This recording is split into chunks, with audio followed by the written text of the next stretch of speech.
There are two words very commonly used, and especially when you hear the Bhagavad Gita. There's a word called as attachment.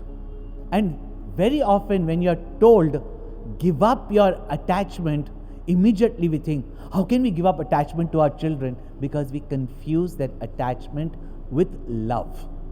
There are beautiful words explaining the various shades of our emotions also.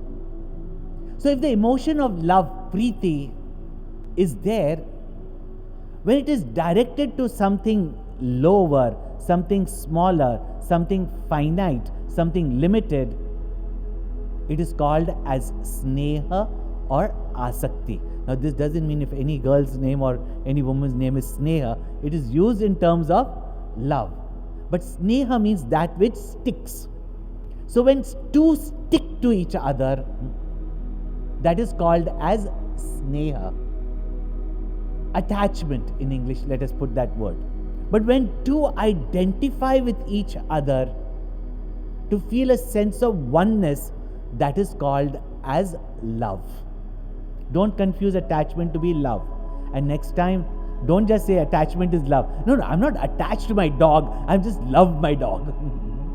So that we understand that the pain, sorrow, grievances, wars, even in the name of religion, is because of the lower form of love.